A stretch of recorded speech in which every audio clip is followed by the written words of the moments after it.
আসসালামু আলাইকুম।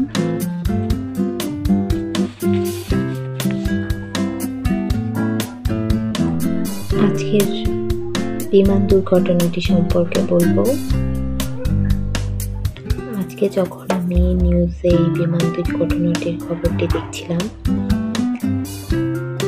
আমি ভাবছিলাম যাই হোক, বিমানটা একটা খোলা মাঠে পড়েছে, কিন্তু দেখি খোলা মাঠটা স্কুলের ছিল। স্কুলের বাচ্চাদের তখন ছুটির সময় ছিল, তারা মাঠে অবস্থান করছিল। ছোট্ট বাচ্চাদেরকে বেশি আঘাত করেছে। আসলে এটা যে কতটা দুঃখজনক বলে বোঝানো যাবে না। খোলা মাঠের কথা বলছিলাম, যেটা মাঠে পড়েছে ভেবে আমি ভেবেছিলাম কোনো হতাহত তেমন হবে না, একজন হবে হয়তো, এমন ভেবেছিলাম। কিন্তু এখন যে ঘটনাটি দেখতে পাচ্ছি সত্যি অনেক হৃদয় বিদারক, অনেক হৃদয় বিদারক একটি ঘটনা।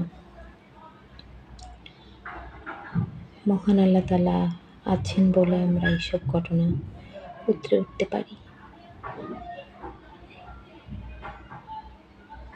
আমার বাচ্চা আমার কাছে যতটা প্রিয়, সবার কাছেই তেমনই। মহান আল্লাহ তাআলা সবার বাচ্চাকে সুস্থ রাখুন। এগুলো আমার বাচ্চার হাতের আঁকা ড্রয়িং, আমার এত ভালো লাগে।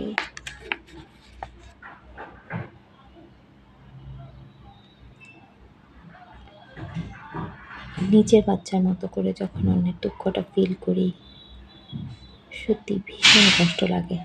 মনে হয় বাচ্চা তো বাচ্চা, সবারই আপন।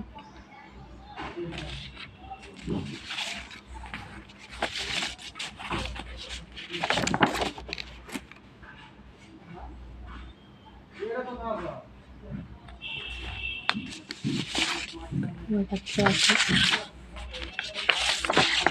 যখন আমার বাচ্চাকে স্কুল থেকে আনতে যাই, একটু দেরি হয়ে গেলে আমি কতটা যে ফিল করি যে আমাকে পৌঁছাতে হবে ঠিক সময়ে। সত্যি বাচ্চারা একটু ব্যথা পেলেই মায়ের মনে কেমন লাগে। আর এত বড় দুর্ঘটনা, আল্লাহ তুমি সবার সহায় হও।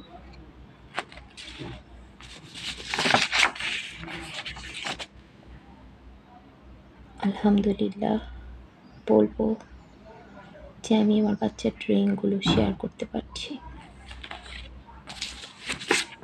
সবার বাচ্চা তাদের মায়ের কোল আলো করে থাকুক।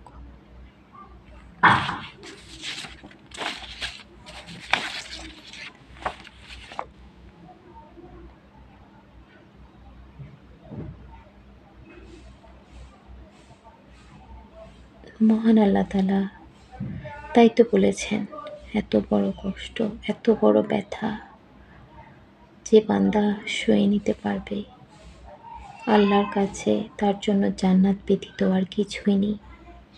তাই তো মহান আল্লাহ এত বড় পুরস্কারের কথা বলেছেন। আর আমরা মানুষ, আমরা আল্লাহর জন্যই আমরা তার কাছেই ফিরে যাব। কি বলবো, এত কষ্ট লাগে যে কি বলবো। বাচ্চাদের জন্য, বাচ্চাদের কষ্ট আমার খুব খারাপ লাগে। গাজাবাসীর জন্য সব সময় মনটা খারাপ থাকে। এর মধ্যে আমাদের দেশে এত বড় একটি দুর্ঘটনা। শিশুরা ভালো থাকুক, মানুষ ভালো থাকুক, প্রত্যেকটা মানুষ ভালো থাকুক।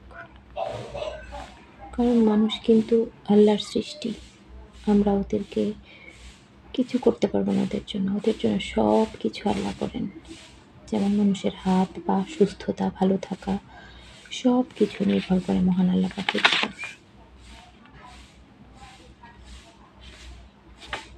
তাই মানুষ ভালো থাকলেই ভালো লাগে। সবাই ভালো থাকুক, সবাই নিরাপদে থাকুক। আর যারা দুষ্টু আছে, আল্লাহ তাদের শাস্তির ব্যবস্থা করুন। কারণ তারা মানুষকে কষ্ট দেয়, প্রতারণা করে, অপরের সম্পত্তি আত্মসাৎ করে, যেটা খুবই কষ্টদায়ক। তাই এইসব মানুষ থেকে আমরা আল্লাহর কাছে পানা চাইব, যারা অপরকে কষ্ট দেয় অথবা কষ্টের ব্যবস্থা করে। তাদের কাছ থেকে আমরা মহান আল্লাহ তাআলার কাছে পানা চাইব। এখানে 6 সিজন আছে। হ্যাঁ, 6 সিজন।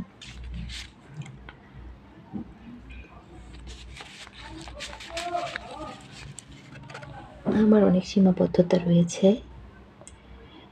এত সীমাবদ্ধতার মধ্যেও যে বন্ধুরা আমার পাশে আছেন, যে ভাই-বোনেরা আমার পাশে আছেন, তাদের সবাইকে আন্তরিক ধন্যবাদ জানাবো। আজকে এখানেই শেষ করব। আসসালামু আলাইকুম।